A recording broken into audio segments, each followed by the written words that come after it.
ఉత్పత్తి ఆధారంగా జీతాలు చెల్లించడం సబబు కాదని బిఎంఎస్ కేంద్ర వర్గ సభ్యులు జగదీశ్వరరావు అన్నారు.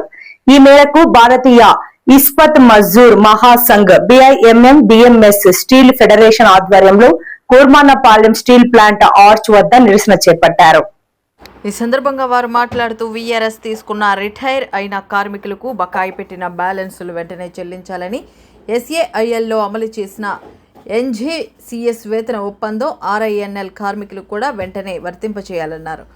మ్యాన్ పవర్ రిక్రూట్మెంట్ చేసి కార్మికులపై పడుతున్న పరిభారాన్ని తగ్గించాలని, రా మెటీరియల్ పూర్తి స్థాయిలో సప్లై చేసి ప్లాంట్ను 100% ఉత్పత్తి దిశగా తీసుకువెళ్లాలన్నారు. ఈ కార్యక్రమంలో కేంద్ర కార్యవర్గ సభ్యులు శ్రీ ఎం జగదీశ్వరరావు, స్టీల్ బిఎంఎస్ ఫెడరేషన్ అధ్యక్షులు కొమ్మినేని శ్రీనివాసరావు, ఆంధ్రప్రదేశ్ రాష్ట్ర ప్రధాన కార్యదర్శి ఎంవీఎస్ నాయుడు, ఆర్ఐఎంఎస్ ప్రధాన కార్యదర్శి జరిపోతుల రమణ, అధ్యక్షులు రామస్వామి, గురుప్రసాద్, రామసాయి, గంగేశ్వరరావు, లాలం ప్రసాద్, పరదేశి తదితరులు పాల్గొన్నారు.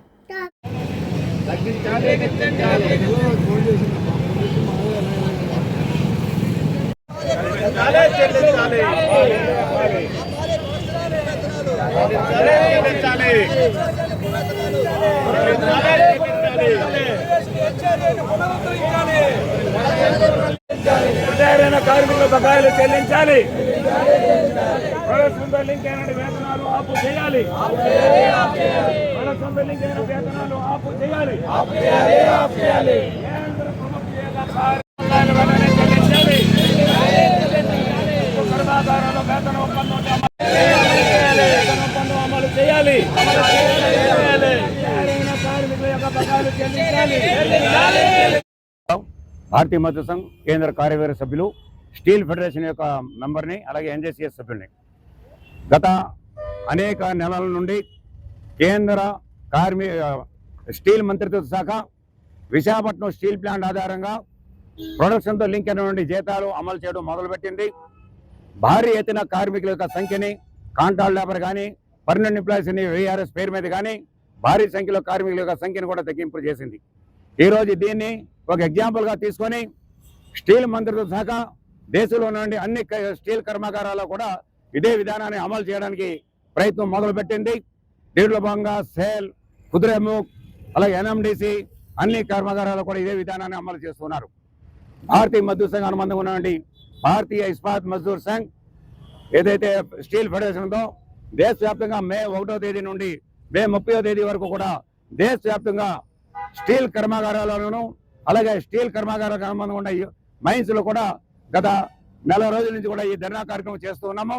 ప్రధానమైన డిమాండ్లు ఏంటంటే కర్మాగారాల్లో ఏ రకమైన చర్చలు చేయకుండా, ఎవరితో కూడా చర్చ చేయకుండా, నిష్పాక్షమైన సరైన విషయం లేకుండా కార్మికుల్ని తొలగించడము, ప్రొడక్షన్తో లింక్ అయినటువంటి జీతాలు అమలు చేయడము, వేతన ఒప్పందాలు అమలు చేయకపోవడము, వేతన ఒప్పందం యొక్క ఏరియాస్ని కూడా పే చేయకపోవడము, విశాఖపట్నం స్టీల్ ప్లాంట్లో టౌన్షిప్లో నుండి కార్మికులకి కమర్షియల్ యూనిట్ ఛార్జ్ చేయడము, ఆ రకంగా యొక్క విద్యుత్ ఛార్జీలు పెంచడము, వీఆర్ఎస్ మీద వెళ్ళిపోయిన కార్మికుల యొక్క బకాయిలు కూడా ఇప్పటి వరకు చెల్లించకపోవడము చాలా దురదృష్టకరము.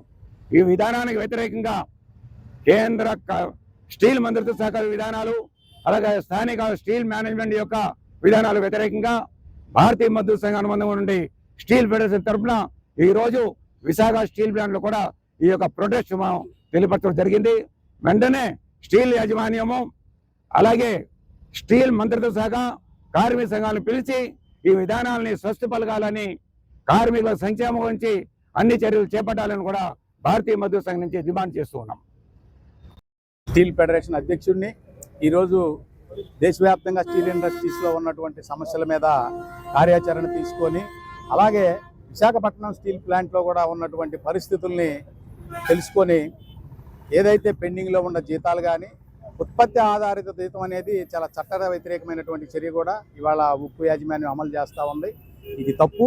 అలాగే వీఆర్ఎస్ తీసుకునే ఎంప్లాయీస్కి కూడా జీతాలు ఇవ్వటం కూడా, వాళ్ళకి సమస్యలు ఏదైతే ఉన్నాయో వాళ్ళకి ఇవ్వాల్సిన అమౌంట్లు కూడా ఇవ్వలేదు.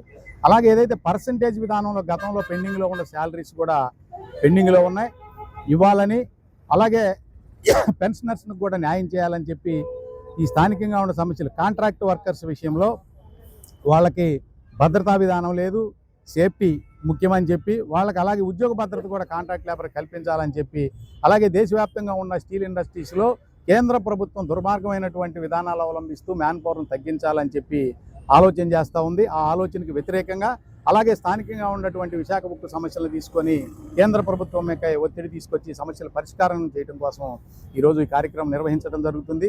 యాజమాన్యం కూడా ఉక్కు కర్మాగారంలో పనిచేసేటటువంటి వాళ్ళకి తక్షణమే పెండింగ్ జీతాలు చెల్లించి కర్మాగార అభివృద్ధికి మీరు బాట వేయాలని చెప్పి యాజమాన్యానికి కూడా ఈ సందర్భంగా విజ్ఞప్తి చేస్తాం. ఎంవిఎస్ నాయుడు, భారతీయ మజ్దూర్ సంఘ్ రాష్ట్ర ప్రధాన కార్యదర్శి.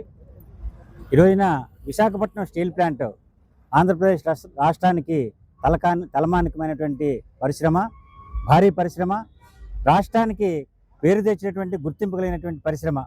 అటువంటి పరిశ్రమ ఒడిదుడుకులో పడినప్పుడు కేంద్ర ప్రభుత్వం 11,400 కోట్ల రూపాయలు ఆర్థిక ప్యాకేజ్ ఇచ్చింది. అలాగే రీసెంట్గా 8,097 కోట్ల రూపాయలు కూడా ఇచ్చిందని చెప్పేసి పత్రికలో వచ్చింది. అయితే ఇన్ని కోట్ల రూపాయలు ఆర్థిక ప్యాకేజ్ ఇచ్చిన తర్వాత కూడా విశాఖపట్నం స్టీల్ ప్లాంట్లో కార్మికుడు పూర్తి అసంతృప్తితో ఉన్నాడు. ఎందుకంటే కార్మికులకు పరమైనటువంటి ఎటువంటి వెల్ఫేర్ చర్యలు తీసుకోలేదు. గత 15 నెలల నుంచి కూడా కార్మికులకి పూర్తి జీతాలు చెల్లించట్లేదు.